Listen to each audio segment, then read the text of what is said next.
Hello students, मेरा नाम है अभिषेक वर्मा और स्वागत है आपका अपने चैनल स्टडी क्लास पे।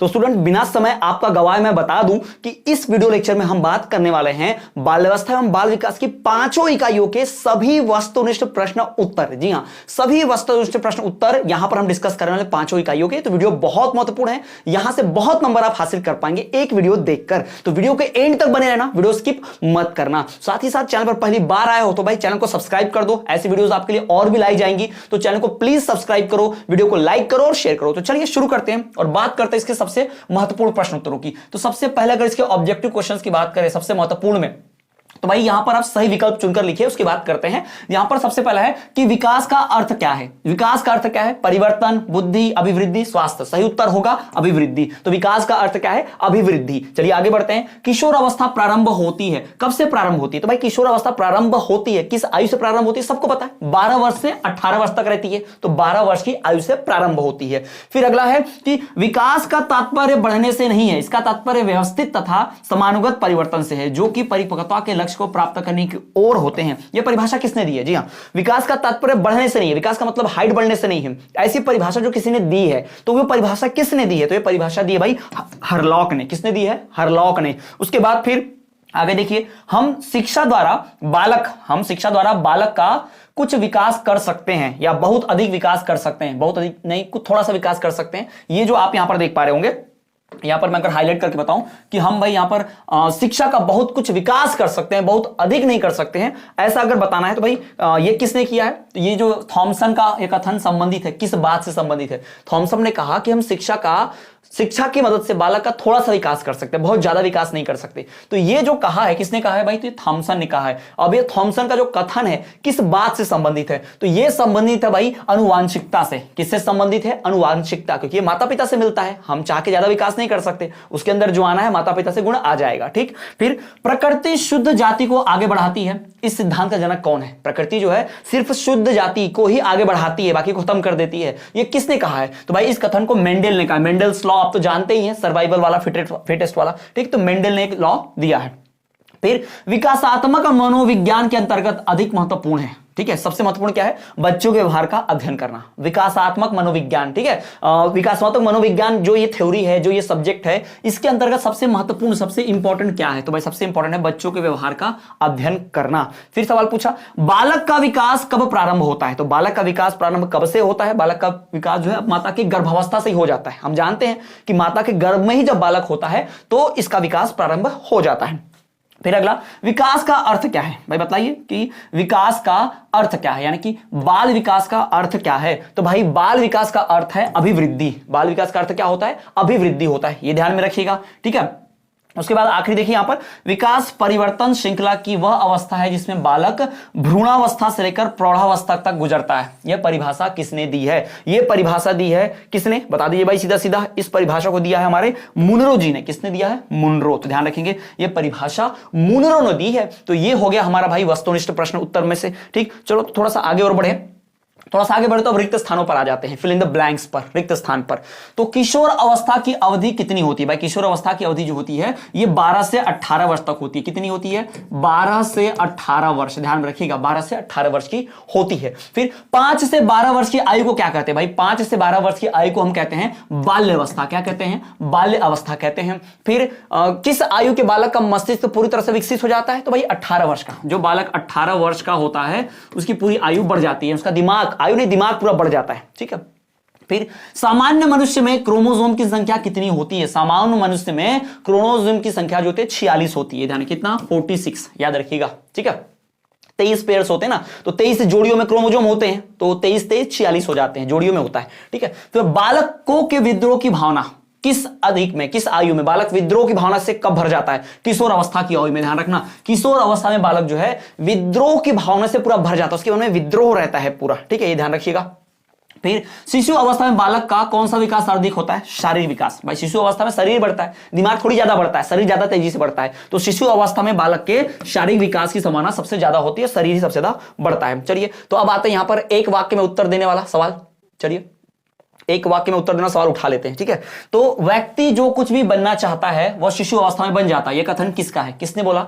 व्यक्ति जो बनना चाहता है वो शिशु आयु में ही बन जाता है, यह कथन किसका है? तो यह कथन है फ्रायड जी का। किसका कथन है? फ्रायड का। ध्यान रखिएगा, किसका कथन है? फ्रायड का। फिर जन्म के समय बालक का भार कितने किलो होता है? तो लगभग 7 से 8 पाउंड का होता है। कितना?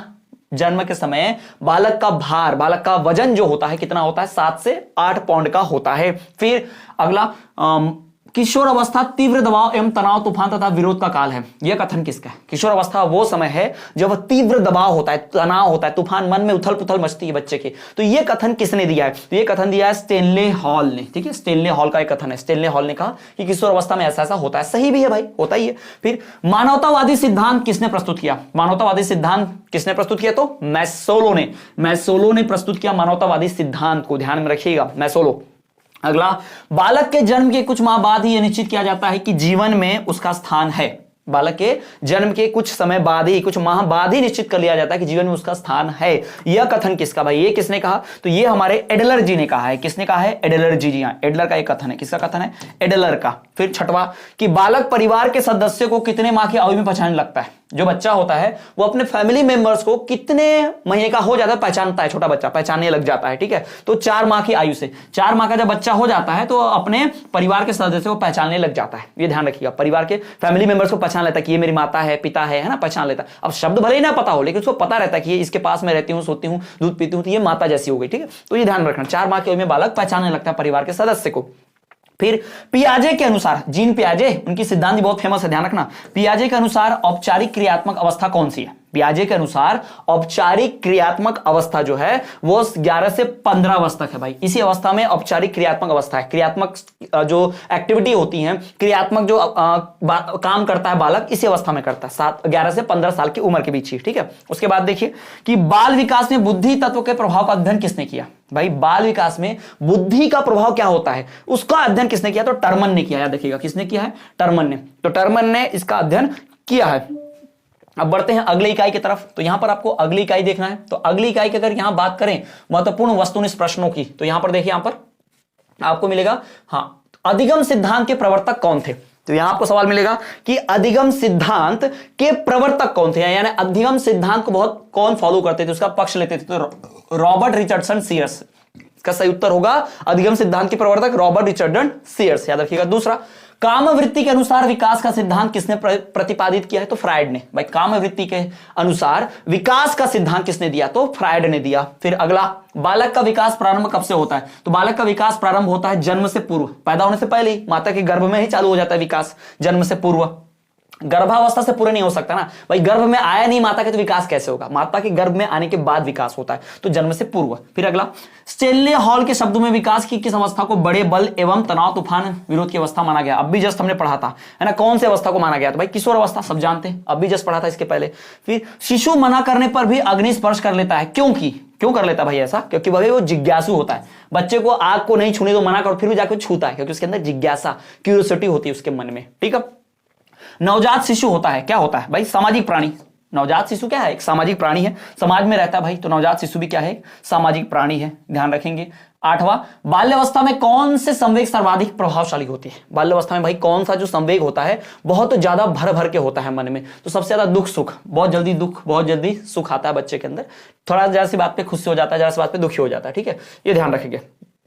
ये बाल अवस्था की अवस्था में होता है ऐसा। फिर अगला, रिक्त स्थानों की पूर्ति कीजिए, खाली स्थान भरना है, उसकी बात करते हैं। चलिए, तो पहला, कोहल वर्ग का विकास का सिद्धांत किससे संबंधित है? तो भाई कोहल वर्ग का विकास का सिद्धांत जो है वो नैतिक विकास से संबंधित है। किससे संबंधित है? नैतिक विकास से। दूसरा, जन्म के समय बच्चों में हड्डियों की संख्या कितनी होती है? 270। कितनी होती है? 270। बाद में जाके कितनी हो जाती है? ये हो जाती है 206 हड्डी हो जाती है बड़े होकर, ये तो आपको पता ही होगा। फिर अगला है, बच्चों के सामाजिक विकास में किसकी महत्वपूर्ण भूमिका है? भाई खेल की, याद रखेंगे, किसकी महत्वपूर्ण भूमिका है? तो खेल की। खेल की बहुत महत्वपूर्ण भूमिका है बच्चों के विकास में। शारीरिक विकास का क्षेत्र क्या है? शारीरिक विकास का क्षेत्र भाई स्नायु मंडल है। स्नायु मंडल ही जो हमारे शारीरिक विकास का क्षेत्र है, इसी से शारीरिक का विकास होता है। विद्यालय बच्चों को प्रतिदिन, यानी स्कूल जाने वाले बच्चों को प्रतिदिन बार संतुलित भोजन की आवश्यकता होती है। यानी स्कूल जाने वाले स्टूडेंट को कितने बार प्रतिदिन भोजन चाहिए, एकदम संतुलित बैलेंस डाइट? 3 बार, यानी 3 बार दिन में कम से कम अच्छा खासा खाना चाहिए बच्चे को जो स्कूल जाता है, तभी शरीर स्वस्थ रहेगा, क्योंकि वो शरीर से दिमाग से बहुत मेहनत करता है। तो कम से कम दिन में 3 बार उसको खाना चाहिए ही चाहिए, ठीक है। फिर बच्चों में अस्थायी दांत की संख्या कितनी होती है? अस्थायी दांत यानी जो दांत आते हैं दूध के दांत जिसको हम बोलते हैं फिर टूट जाते हैं, तो अस्थायी दांत की संख्या कितनी होती है? तो भाई 20। अस्थायी दांत की संख्या कितनी होती है?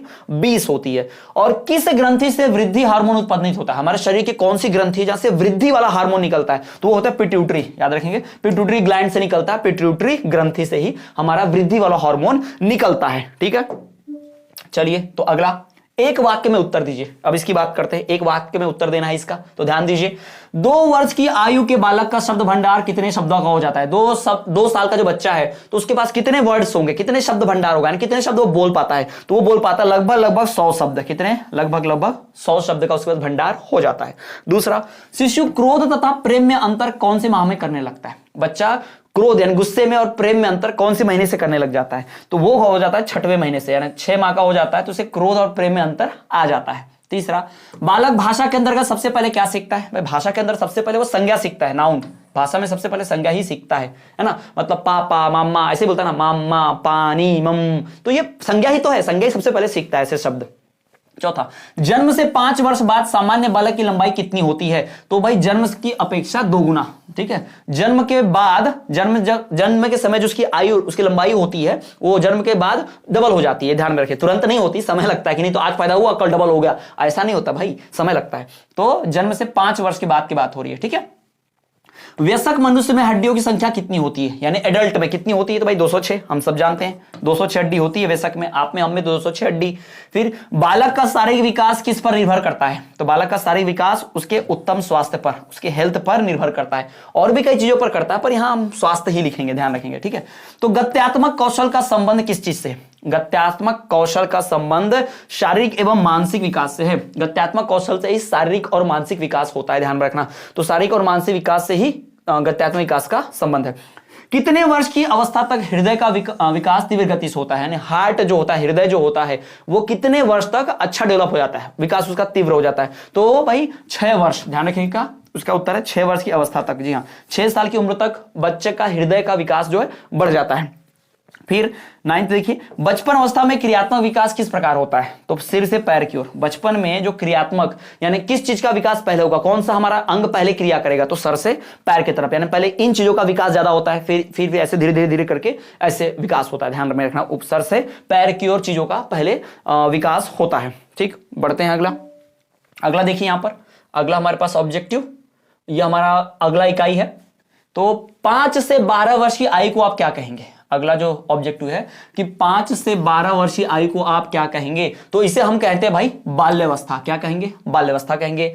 चरित्र विकास का मुख्य संबंध किस चीज से है? तो नैतिक विकास से है। चरित्र का मुख्य जो संबंध है वो नैतिक विकास से है। फिर शिशु अवस्था में बालक का कौन सा विकास सर्वाधिक होता है? शिशु अवस्था में बालक जब शिशु फॉर्म में होता है, शिशु होता है छोटा सा, तो सबसे ज्यादा कौन सा विकास होता है? तो सबसे ज्यादा उसका शारीरिक विकास होता है। छोटे बच्चे का सबसे ज्यादा शारीरिक विकास होता है। फिर व्यक्ति को कुछ भी बनना चाहता है वो शिशु अवस्था में बन जाता है। व्यक्ति जो भी बनना चाहता है वो शिशु अवस्था में बन जाता है। यह कथन किसका है? तो यह फ्रायड का कथन है, इसके पहले ही हमने पढ़ा था। फिर किशोर अवस्था को जीवन का कठोर काल कहा जाता है, ऐसा क्यों है? तो भाई किशोर अवस्था को जीवन का कठोर काल कहते हैं, ऐसा क्यों कहते हैं? क्योंकि भाई उस समय बालक जो होता है वो मानसिक और शारीरिक परिवर्तन से दौड़ के गुजर रहा होता है, उसके मन में, शरीर में, मन में परिवर्तन आते हैं, तो इसलिए उस उम्र को हम बहुत ही जीवन का कठोर काल कहते हैं। किसको? भाई बालक में शारीरिक और मानसिक परिवर्तन तीव्र तेजी से होते हैं, इसके लिए।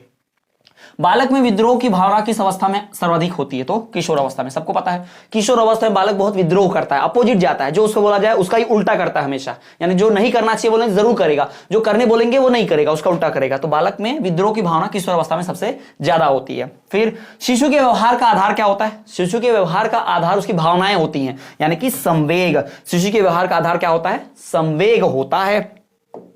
आगे बढ़ते हैं, ठीक। तो बाल्यावस्था को जीवन का अनोखा काल कहा जाता है, ऐसा क्यों? बाल्यावस्था जो है जीवन का बहुत ही अनोखा काल है, क्यों? क्योंकि इसमें अनेक परिवर्तन आते हैं, बहुत सारे चेंजेस होते रहते हैं। इसका सही उत्तर क्या होगा? इसमें अनेक परिवर्तन आते हैं। फिर बालक की जिज्ञासा की जानी चाहिए, छोड़ देनी चाहिए ऐसे ही, या शांत करनी चाहिए, उत्तेजित करनी चाहिए? भाई शांत करनी चाहिए। यानी बालक की जो उसके अंदर उत्तेजना है, बालक के अंदर जो जिज्ञासा है, उसको हमें समझाना चाहिए कि हाँ भाई ये देखो, हाँ प्रॉब्लम को सॉल्व करना चाहिए, नहीं तो वो बिगड़ सकता है, कहीं और से जानकारी ले लेगा। किशोर अवस्था को जीवन का कठिन काल कहा जाता है, ऐसा क्यों? क्योंकि भाई इसमें ही बहुत सारे परिवर्तन आते हैं, इसमें शारीरिक परिवर्तन होते हैं, बालक इसमें नियंत्रण नहीं रख पाता, ऐसे कई सारी चीजें आपको ध्यान में रखनी है। इसका उत्तर ठीक। फिर आगे बढ़ो, चलो आगे बढ़ के देखते हैं। और फिर शिशु क्रोध और प्रेम में अंतर करने लगते हैं, कब से? छठवें माह में। चौथे माह में परिवार को पहचानने लगता है, छठवें माह में वो क्रोध और प्रेम में अंतर करने लगता है। अभी थोड़ी देर पहले पढ़ा था हमने, ठीक है।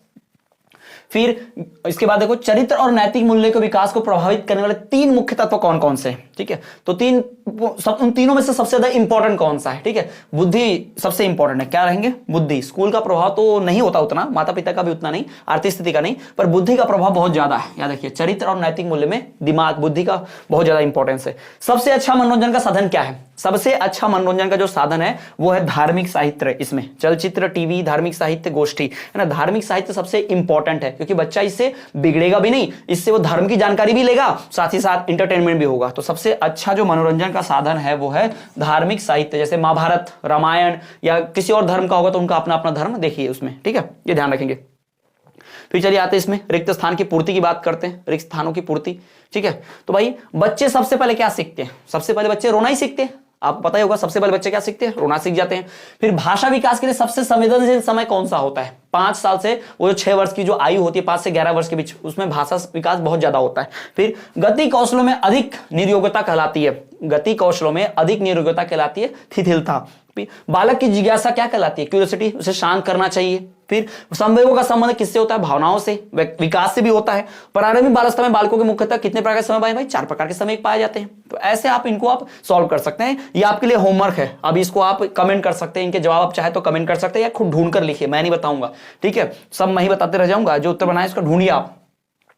चलो, तो यहां पर अगला है, अवधारणाओं का विकास से मुख्य रूप से किस चीज का हिस्सा है? अवधारणाओं का जो विकास है वो मुख्य रूप से बौद्धिक विकास का हिस्सा है। अवधारणाओं का विकास मुख्य रूप से किसका हिस्सा है? बौद्धिक विकास का। ध्यान रखेंगे। 8वां, जन्म के समय शिशु कैसा होता है? उदासीन होता है, यानी रोते रहता है बार बार, ज्यादा खुश नहीं होता, जन्म के समय उदासीन होता है। पियाजे मुख्यतः किस क्षेत्र के हैं? तो भाई पियाजे का संज्ञानात्मक विकास हमको पता ही, पियाजे ने कौन सा सिद्धांत दिया है? संज्ञानात्मक विकास का सिद्धांत दिया है, तो उनका क्षेत्र क्या है? संज्ञानात्मक विकास ही उनका क्षेत्र है।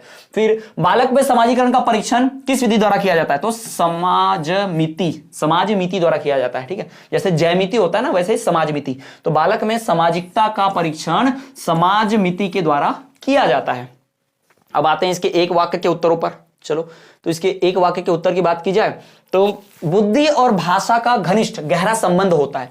बुद्धि और भाषा का घनिष्ठ संबंध होता है, ये कथन किसका है? तो ये कथन है टर्मन का। बुद्धि और भाषा का गहरा संबंध है, ये टर्मन ने कहा। दूसरा, काम वृत्ति के अनुसार विकास का सिद्धांत किसने प्रतिपादित किया है? फ्रायड ने। ये पहले भी हमने पढ़ा, रिपीट हो रहा है। फिर सामाजिक विकास के मनोसामाजिक विकास का सिद्धांत किसके द्वारा किया गया है? इरिक्सन द्वारा। सामाजिक विकास का मनोसामाजिक विकास का सिद्धांत, मनोसामाजिक विकास का सिद्धांत किसने दिया है? इरिक्सन ने। याद रखना, इरिक्सन ने दिया है। किसने दिया है? इरिक्सन। फिर इरिक्सन ने सामाजिक सिद्धांत में सर्वाधिक महत्व किसको दिया है? तो उसने दिया है संवेगात्मक विकास को। इरिक्सन ने जो सिद्धांत दिया उसमें सबसे इंपॉर्टेंट किसको दिया? संवेगिक विकास को दिया है। फिर सामाजिक विकास का अर्थ उसकी योग्यता को अर्जित करना है, जिसके द्वारा सामाजिक प्रत्याशाओं के अनुसार व्यवहार किया जा सके।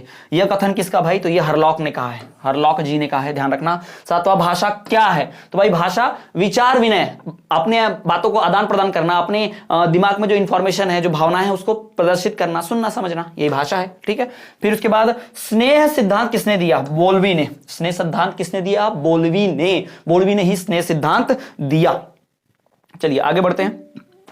अगला हमारा अगली इकाई के वस्तुनिष्ठ प्रश्न उत्तर के ऊपर बढ़ते हैं। इंपॉर्टेंट क्वेश्चन आंसर्स अगली इकाई के, उनकी बात करते हैं। तो देखिए यहां पर थोड़ा सा इधर, हाँ ओके, चलिए आ जाइए। सभी लोग क्लियर दिखाई दे रहा होगा आपको? ओके चलो। तो बालक का शब्दों को खींचकर बोलना किस प्रकार का वाणी दोष है? बालक जब किसी शब्द को लंबा खींचकर बोलता है, ठीक है, तो वो किस प्रकार का दोष है? तो वो है हकलाहट। इसे हकलाना बोलते हैं। अटक करके लंबा बोलता है ना, तो उसको हकलाहट कहते हैं, ठीक है। उसके बाद अगला देखिए, बाल्यावस्था में कौन से संवेग सबसे ज्यादा प्रभावशाली होते हैं? बाल्यावस्था में सबसे ज्यादा दो संवेग होते हैं, दुख सुख वाले बताया था आपको, पहले भी पढ़ा हमने, दुख सुख वाले। फिर बालक के सामाजिक विकास को कौन से तत्व सबसे अधिक प्रभावित करते हैं? बालक के सामाजिक तत्व को सबसे ज्यादा प्रभावित करते हैं खेल। सबसे ज्यादा क्या प्रभावित करता है? खेल प्रभावित करता है। बालक का शारीरिक विकास किस पर प्रमुख रूप से आधारित है? बालक का जो सामाजिक विकास है वो किस चीज पर प्रमुख आधारित है? तो स्वास्थ्य के ऊपर। अच्छा स्वास्थ्य होगा तो बालक का अच्छा विकास होगा। फिर निम्नलिखित में से कौन सी अंतःस्रावी ग्रंथियां हड्डियों के विकास में सहायक होती है? किस ग्रंथि से हड्डी का विकास होता है? तो पिट्यूटरी से। याद देखिए, पिट्यूटरी ग्लैंड से, पिट्यूटरी ग्रंथि से ही हमारे हड्डियों का विकास बहुत अच्छे से होता है। चलो अगला देखते हैं, रिक्त स्थानों की पूर्ति। शिक्षक का अच्छा व्यक्तित्व किसमें सहायक होता है? समाजीकरण में। याद रखिएगा, शिक्षक का अगर व्यक्तित्व अच्छा है तो इससे समाजीकरण बढ़िया होगा। दूसरा कि प्रतिभाशाली बालकों को बुद्धि लब्धि 140 से अधिक होती है। आईक्यू, बुद्धि लब्धि जिसे कहता है, 140 से अधिक होती है जो प्रतिभाशाली बालक होता है। सामाजिक गतिशीलता का घटक किसे कहा गया है? शिक्षा को। भाई सामाजिक गतिशीलता, समाज कितनी गति से चलेगा, शिक्षा के ऊपर आधारित रहेगा। फिर सामाजिक संदर्भ में बच्चों के मनोवैज्ञानिक विकास को ही समगात्मक विकास कहते हैं। मनोवैज्ञानिक विकास को ही क्या बोलते हैं? समगात्मक विकास। मनोवैज्ञानिक विकास, समगात्मक विकास एक ही है, ध्यान रखना। फिर विकासात्मक संवेग सिद्धांत किसने प्रतिपादित किया? के एम ब्रिजेस ने। के एम ब्रिजेस, जो विकासात्मक संवेग सिद्धांत है वो के एस ब्रिजेस ने दिया। किसने? के एस ब्रिजेस। छठवां, कौशलों को सीखने में पहली अवस्था कौन सी है? कौशलों को सीखने में पहली अवस्था है अनुकरण। सबसे पहली अवस्था कौन सी है?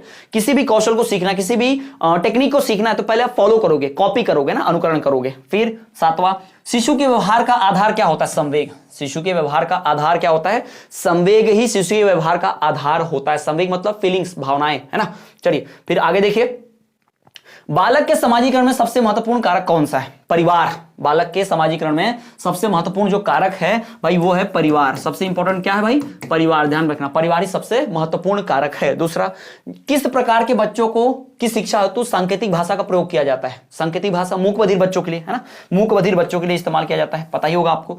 फिर सामाजिकरण एक सामाजिक तथा मनोवैज्ञानिक प्रक्रिया है। ये किसने बोल दिया? वॉटसन ने बोला है। किसका कथन है ये? वॉटसन जी का, कि भाई सामाजिकरण एक सामाजिक तथा मनोवैज्ञानिक या मनोवैज्ञानिक प्रक्रिया है। फिर अधिगम को प्रभावित करने वाले व्यक्तित्व कारक कौन कौन से हैं? तो वो है परिपक्वता एवं आयु।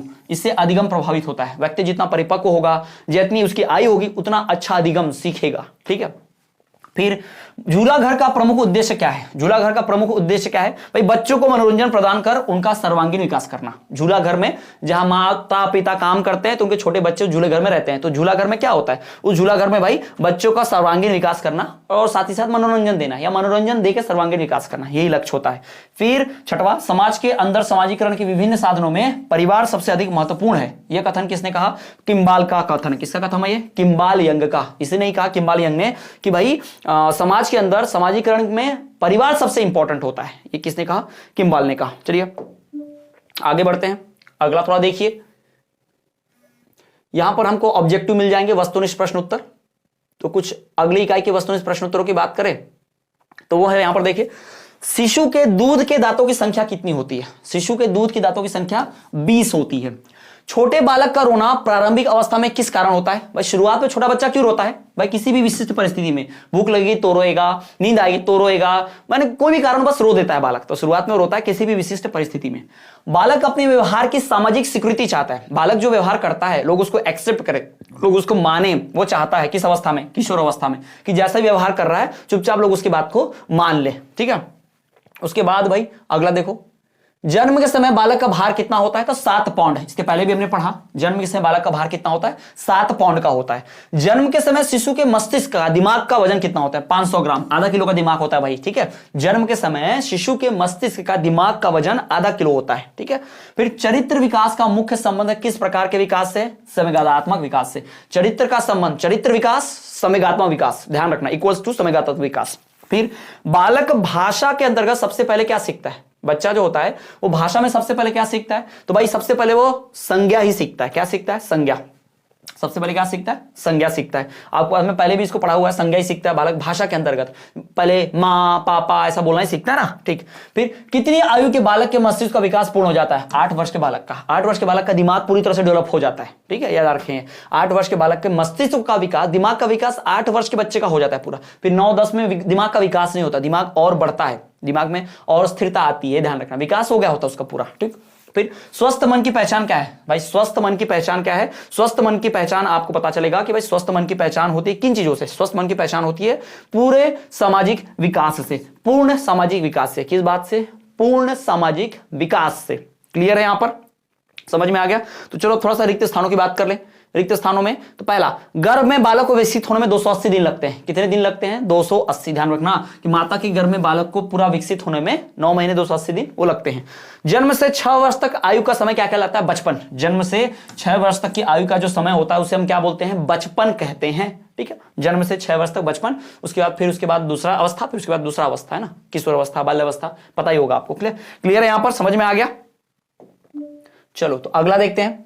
रूसो के अनुसार बचपन की अवस्था क्या है? भाई रूसो के अनुसार 6 से 14 वर्ष बचपन की अवस्था को माना गया है। ठीक, उपनयन संस्कार किस शिक्षा काल में? वैदिक शिक्षा काल में। पहले उपनयन संस्कार होता था। आपने देखा रामायण महाभारत में जब वो बच्चे होते हैं गुरुकुल में जाते हैं तो अपना सर मुड़वाते हैं, चोटी लेते हैं और वो ऐसा ड्रेस पहनते हैं, भिक्षा मांगते हैं, जमीन पर सोते हैं, राजा की बेटी हो तब भी, तो इसको उपनयन संस्कार बोलते थे। ये ब्राह्मणों में होता था, क्षत्रियों में होता था। ठीक है, तो उपनयन संस्कार किस में? भाई वैदिक शिक्षा काल में किया जाता था। बच्चों के भावी जीवन का निर्माण में क्या होता है भाई? इसमें शैशवावस्था, बच्चों के भावी जीवन का निर्माण शैशवावस्था में ही हो जाता है। ठीक है, बच्चों का भावी जीवन का निर्माण शैशवावस्था में होता है। ये ब्लैंक्स एक्चुअल में यहां पर चाहिए था, गलत दिया, शैशवावस्था में होता है एक साथ। फिर बच्चे दुनिया के बारे में अपनी समझ का सृजन करते हैं। इसका श्रेय किसे जाता है? तो इसका श्रेय जाता है भाई पियाजे को। किसने बोला? ये पियाजे ने बोला। पियाजे ने बोला कि बच्चे जो हैं, पियाजे को इसका क्रेडिट जाता है कि बच्चे ही अपनी समझ का सृजन करते हैं। अपनी समझ क्या रहेगी ये बच्चा ही डिसाइड करेगा। ठीक है, तो ये किसने कहा? पियाजे ने। पूर्व बाल्यावस्था को क्या कहा जाता है भाई? पूर्व बाल्यावस्था को खिलौनों की आयु कहा जाता है। क्या कहा जाता है? खिलौनों की आयु। याद रखना, ये खिलौनों की आयु है। पूर्व बाल्यावस्था जो है वो खिलौनों की आयु है। कौन सी आयु है? खिलौनों की आयु। इस आयु में बालक जो है खिलौने खेलता है, खिलौनों से खेलता है। ठीक है, फिर जड़ बुद्धि वाले बालक का आईक्यू कितना होता है? 71 से कम। मेधावी का कितना होता है? बुद्धि लब्धि वाले का 140 से ज्यादा। और जो जड़ बुद्धि, वो मोटी बुद्धि वाला, थोड़ा सा कमजोर होता है पढ़ाई लिखाई में, उसका जो आईक्यू होता है 71 से कम होता है। ठीक है, अब आइए यहां पर हम थोड़ा सा एक वाक्य वाले उत्तर की बात कर ले। एक वाक्य में जिसका उत्तर ऐसे प्रश्न की बात कर ले। पियाजे मुख्यतः किस क्षेत्र में योगदान के लिए जाने जाते हैं? तो भाई पियाजे को जाना जाता है संज्ञानात्मक विकास के रूप में। सबको पता है, इनका सिद्धांत इसी में आया है। शर्म और गर्व जैसी भावना का विकास किस अवस्था में होता है? बाल्यावस्था में शर्म आती है, गर्व होता है, घमंड। ठीक है, फिर बालक की सुरक्षा के लिए कौन से अनुच्छेद है? बालक की सुरक्षा के लिए अनुच्छेद 24 है। हमारे संविधान में किस अनुच्छेद में बच्चे का सुरक्षा करना चाहिए ऐसा लिखा है? तो अनुच्छेद 24 में, ध्यान रखिएगा। फिर उसके बाद परिवार शिक्षा का सर्वोत्तम और बालक का प्रथम विद्यालय है। ठीक है, परिवार जो है शिक्षा का सर्वोत्तम और बालक का प्रथम विद्यालय है। यह कथन किसने कहा? तो यह कथन कहा है भाई पेस्टोलॉजी। किसने कहा है? पेस्टोलॉजी। इनका कथन है, पेस्टोलॉजी का कथन है कि बालक परिवार ही शिक्षा का सबसे उत्तम और विद्यालय जो है प्रथम विद्यालय। ठीक है, तो हिंदी अक्षरों को बालक किस आयु में पहचानने लगता है? हिंदी जैसे अक्षर को बालक किस आयु में पहचानता है? 5 वर्ष की आयु में उसे हिंदी आ जाती है। 5 वर्ष की आयु में वो हिंदी के अक्षर को पहचानना सीख जाता है। छठवां, परिपक्वता का संबंध किससे है? भाई परिपक्वता का संबंध विकास से है। परिपक्वता मतलब विकास, विकास मतलब परिपक्वता, ध्यान रखना।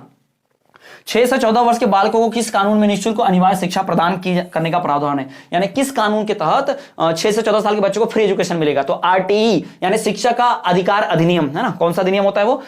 21, आर्टिकल 21, जिसे शिक्षा का अधिकार अधिनियम अनुच्छेद 21A कहते हैं। ठीक है, 21A। 8वां, उदारीकरण, आर्थिक विकास एवं निजीकरण के सामंजस्य की विश्व स्तरीय प्रक्रिया का वैश्वीकरण कहते हैं। वैश्वीकरण की परिभाषा किस व्यक्ति ने दी? तो ये दी प्रो एस दुबे ने। वैश्वीकरण की परिभाषा किसने दी है? प्रो एस दुबे ने दी है। ये परिभाषा किसकी है भाई? प्रो एस दुबे की। चलिए आगे बढ़ते हैं, कुछ महत्वपूर्ण। तो यहां पर हमारे सकता है 12 के 12 कंप्लीट। ओके, तो यहां पर हमारे 12 के 12 जो है कंप्लीट हो चुके हैं। तो हमने यहां पर पूरा जो हमारा वस्तुनिष्ठ प्रश्न उत्तर है कंप्लीट। ये 5 इकाइयों के सभी महत्वपूर्ण वस्तुनिष्ठ प्रश्न उत्तर हो गए। इनको पढ़कर आप 100% सारे वस्तुनिष्ठ प्रश्न उत्तर यहीं से कहीं ना कहीं से आ जाएंगे। तो इनको पढ़कर जाइए, मैराथन क्लास देखकर जाइए। और एमसीक्यू का ये हो गया, और इसके पहले गेस पेपर मॉडल प्रश्न पत्र का वीडियो बनाया है, वो भी देख लो, आपको मिल जाएगा प्लेलिस्ट में। ठीक है, तो इनको देखकर जाइए। वीडियो पसंद आई हो, जरा सा भी अच्छी लगी हो तो सब्सक्राइब जरूर कर दो और बेल नोटिफिकेशन ऑल पर रखो ताकि कोई भी वीडियो मिस ना करो। वीडियो लाइक करो, ज्यादा से ज्यादा लोगों तक शेयर कर दो। चलिए मिलते हैं आपसे अगले वीडियो में, तब तक देखते रहिए हमारा चैनल स्टडी क्लास।